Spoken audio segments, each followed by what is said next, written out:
Welcome or welcome back to another episode of the For the Healthy Host podcast, where we talk about conscious living, self-awareness, and everything in between. I'm your host, Ree. Thank you for joining me and allowing me to be a part of your journey. Literally, I can't contain my smile right now because I'm honestly so happy. So happy I could cry. So happy to be here. I missed y'all.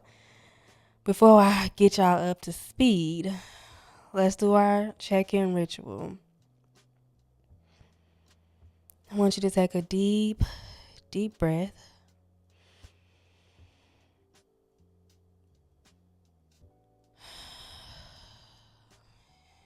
and exhale. One more time because I feel like we really need it right now as a collective. Deeply inhale through your nose, expanding your belly in the process. Hold on to it and exhale. Clearing the path, clearing any blockages so you can see, so you can feel, be in tune with how you're feeling in this moment. What's good in this moment?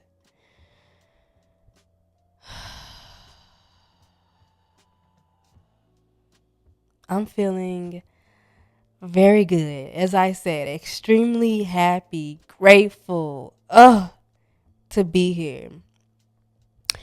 Y'all, it's been a long, basically 2 weeks, damn near 2 weeks, really 3 weeks. My daughter was sick. My younger daughter was sick. I had to tend to her. And then she messed around and got me sick. So I had to tend to me. And I almost choked. I don't know if you can hear it in my voice, but I'm still not 100%. But when I tell you, baby, I'm better than what I was. And I'm so grateful to just be here and doing like my normal routine. Well, actually, I'm not even my normal routine yet because I haven't worked out in like 2 weeks. I haven't went on a run in like 2 weeks, and I'm fiending. I'm like an addict. I'm fiending right now, but I'm happy to be here. I'm happy to be able to like have this conversation because ain't no way last week I would be able to like talk. Like I had sick brain. I couldn't even think correctly. So yeah, that's why I was gone last week. But we're here now. We're so happy to be here. I don't know about y'all, but whenever life be lifing, I find myself mimicking the I guess my experiences, like allowing it to consume me. And today's conversation is actually inspired by life itself, my very little life itself, in a journal entry. I found myself getting hard when life got hard. I found myself once again just holding my breath, expecting the worst, having a wall up. And I feel like I don't usually feel this way like the normal me. When life is going good and I feel like I can handle life, it's not too much, I'm good. But when the challenges do come, I find myself coming back to this space of lack, of apathy, of putting up a wall, of having this shell. I guess in a sense trying to protect myself from life. I noticed that within myself a couple of days ago, and I started journaling. And the words just poured out of me like water from a fountain. When life gets hard, remain soft, remain human, remain sensitive, remain empathetic, remain kind to yourself, to others, remain creative,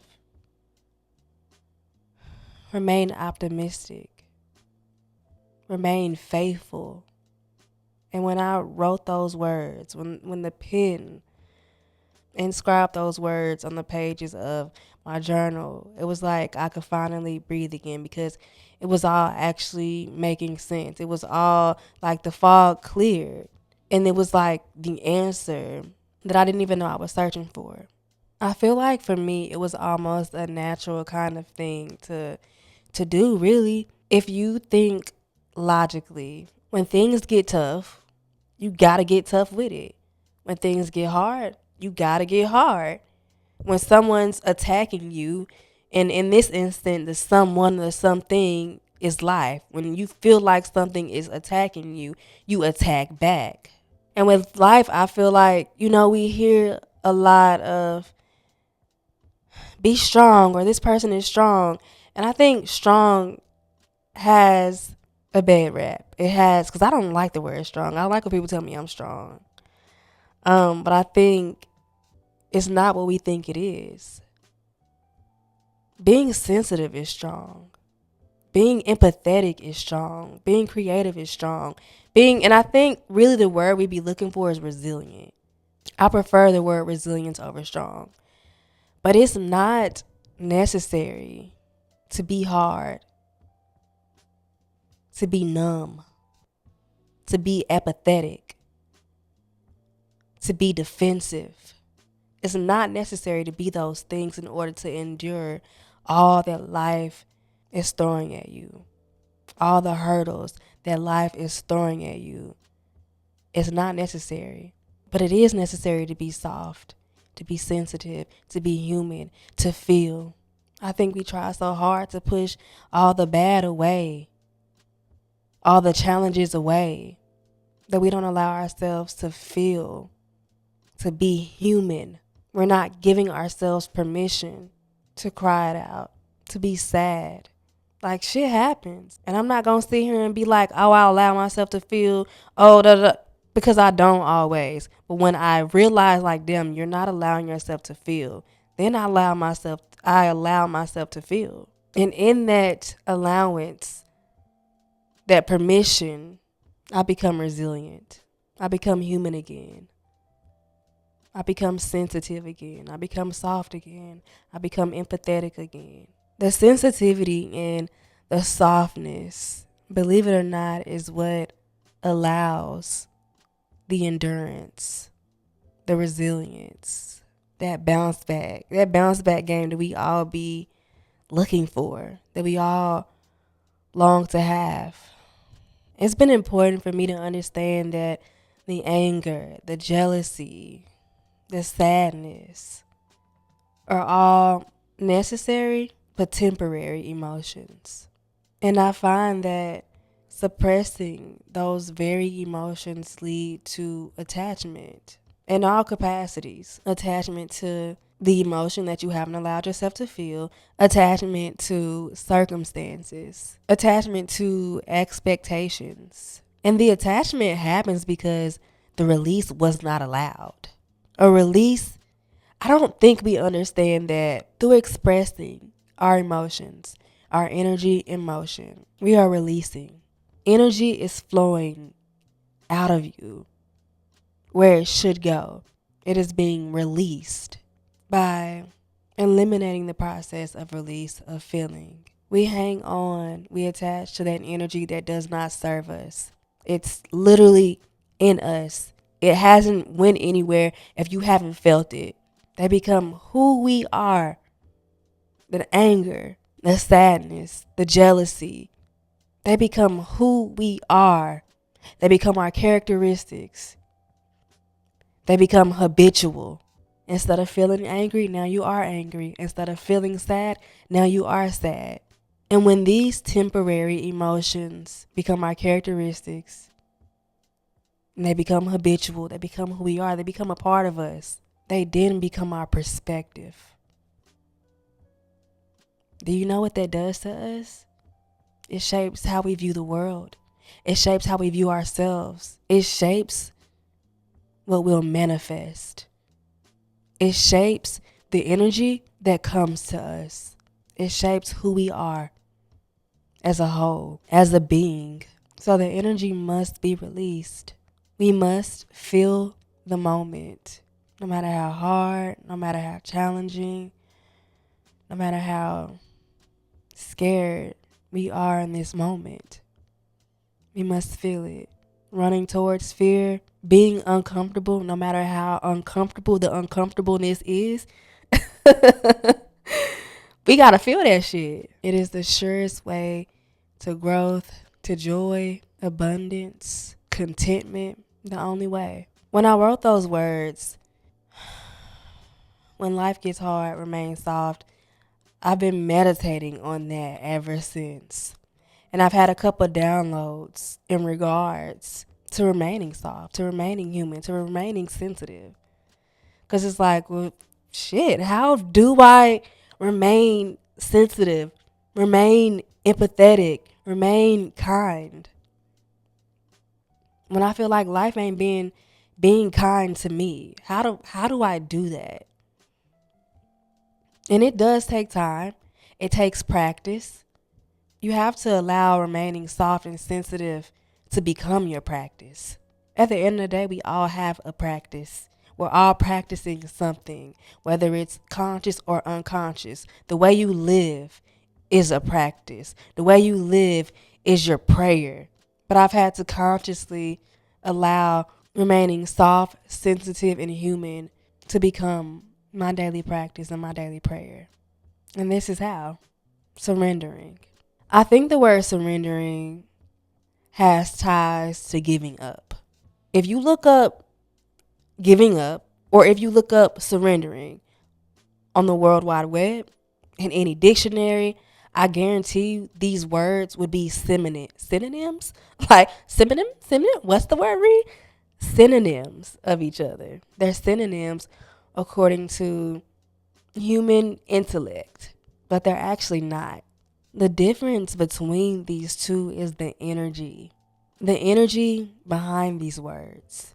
Giving up in this instance to me is becoming numb, no longer being sensitive, no longer searching for meaning and satisfaction. There's a word I'm looking for and it's not coming to me. Because I want to say contentment, but that's really not the word. But I guess just being no longer searching for that peace in life. But surrendering, I'm getting chills thinking about surrendering. It's funny because I've been having inner dialogue about surrendering. There's a part of me that wants to worry, wants to be fearful, wants to micromanage the universe. And I find myself going back and forth from worrying, but also surrendering. It takes so much more energy to worry, to be scared, to fear the unknown. I literally wrote in my journal this morning, when I'm in a place of surrenderance, I don't know if if surrenderance is a word, but I feel like it should be. I Googled it and I found nothing. When I'm in a space of surrendering, I feel so free. I feel so liberated. I feel so loved. I feel so abundant. And it's like I shock myself back into worry. Because, like, ooh, this feels like illegal. This feeling of freedom from surrendering, it feels illegal. How can I surrender right now when so much is going on in my life, when so much is going on in the world? But when I slip back into that surrenderance, I'm making that word up. I don't give a fuck. I don't know if it's a word and I don't care. But it feels so good. And it's like, how can I allow myself to feel this good when all that is going on in life? So I found myself the past couple of days slipping back and forth. Shit, I'm saying the past couple of days, but it's probably been happening for years. And I'm now finally conscious of it happening. But I'm allowing myself to surrender. I'm allowing myself to understand, to overstand that no matter what is happening in my physical reality, I'm good. No matter how challenging life seems right now for me, I'm good. I'm protected. I'm looked after. I'm done fighting the universe. I'm done being closed off to the experiences. Like, could you imagine, like, closing yourself off, filtering your experiences to only be good In hindsight, every experience is good because it's getting you closer to who you're meant to be. But I surrender and I'm open to every experience, even if it's a not so good experience to the human eye. I welcome it all. That feels scary to say because that other half of me is like, whoa, whoa, whoa. But I welcome it. Yeah, the energy is just different. By surrendering, I also understand that life is going to continue to happen. I think that, and I'm guilty of this too, after a while, I won't experience any more hardships. Now, the degree, the capacity, the level of these hardships will vary as I evolve, as life continues to happen for me. But hardships will continue to come until you learn. Especially like if you notice in a particular theme, the hardship itself may look different, but at its core, it's the same challenge. It's the same lesson that you have yet to learn. Two things. Nothing ever goes away until it teaches us what we need to know. Number two, at the top of one mountain is the bottom of another. So we got to keep going. When I realized that as long as I live, there will be hardship, there will be challenges, there will be lessons to learn, I started to look at the world in a very different way. I started to learn my lessons as swiftly. I be wanting to learn my lesson. That's my problem. Once I realize that there's a lesson to be learned, because there's always a lesson to be learned. But once I realize and I pinpoint that particular lesson, I be like, all right, we gotta hurry up and learn this. I be wanting to learn it swiftly, and it doesn't always happen like that. It rarely happens swiftly, but it happens. I say all that to say, life is going to continue to life. Life is going to continue to happen for us. And we get through it by feeling it, by being present in all that is happening for us, by being present in all that is happening and all that we are experiencing. And you learn from it. And you apply that knowledge to the bank of life. You deposit that knowledge to the bank of life. That's how we get through it. I've also decided that I'm going to allow myself to be happy. I'm no longer going to delay my joy. Sometimes I look at life, don't get it twisted. Don't never get it twisted. My life is beautiful. But I go through shit just like everybody else. And going through that shit and noticing my shit is like, I don't deserve to be happy right now. Why am I laughing? How could you laugh right now? How could you have joy right now? Do you see what's happening? Do you see the shit show that is very much looking like your life? And yes, I see it. Trust me, if anybody sees it, it's me. I see it. But in the midst of it, I'm allowing myself to be happy. I'm allowing myself to be grateful, to have joy. Because if I keep delaying that joy, I'm never going to allow myself to have it. Because as I said, referring back to point 1 or 2, can't remember which one it was, life is going to continue to life. And if I don't allow myself to be happy now, I won't ever be happy. So laugh. Laugh. Laugh. Right now, I need you to laugh. Because that in itself is also a release. You can be happy right now. You can laugh right now. You can laugh so hard that you cry right now in the midst of all the bullshit. You can laugh. You deserve to be happy. Happiness is not something that is in your rearview mirror. It's not something that you gotta wait for. You can have it now. You just have to choose to have it right now, in this moment. I choose joy. I choose to be happy because I deserve that. I deserve happiness. I deserve joy. I deserve laughter. And it wants me just as much as I want it. It's funny because I come from a worrisome mother. Every emotion is energy, right? And we know that energy can only be transferred. And I think, not blaming her because I'm over that blame shit, but I think once we can pinpoint things, it's easier to work through them and to evolve from them. But I definitely inherited some of that worrisome energy. It's like it's nature for me to worry because I've done it so long and I've seen it so long. I'm having to get rid of it. I'm having to let go of it. And it is difficult. It's a journey. It's a process. It's difficult not because not worrying is difficult, but because I worried for so long. What I've learned is that worrying does not alter anything except for your nervous system. Worrying does not alter anything. When you get done worrying, whatever was going to happen is still going to happen. It literally doesn't change anything but your nervous system, but your mood, but your energy. I've caught myself worrying here lately and I'm just like, nothing's going to change. Why are we worrying? Why are we allowing the energy of worry and fear and doubt consume us? Ain't shit gonna change from that. But your nervous system, which will affect your actions, which will affect the energy that you attract, which will affect your reality. So what I'm saying is worrying doesn't create positive outcomes, positive energy. So why do it?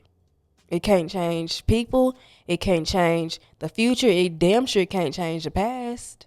So why are we doing it? Worrying is simply creating seeds of doubt and fear and lack. Everything that we do not want. So why allow this energy to consume us? And it won't change anything. My very last download and realization is that there's a solution to everything. Literally, every single thing, everything has a solution. Now, you may not be open to it. You may have yourself closed off, but when you realize that there's a solution to everything, why worry? Why become hard? Why allow the experiences of life to shift my being and alter me and my perspective into someone who I am not? When there's a solution to everything, we just have to allow ourselves to be open to said solutions. There's an answer to everything. That's been really like calming me, soothing me, allowing me to remain soft. It's been heavily impacting my perspective. So no need to worry. Literally everything has a solution. Yeah, with that being said, I appreciate you for being here with me today. I appreciate you for allowing me to take up space, for allowing me into yours. You have no idea. It literally means the absolute world. I love you forever for that. I love you forever for existing. I'm sending you so much peace, so much love, so much abundance, and everything you need in this moment. I'll talk to you next time. Bye. Mwah.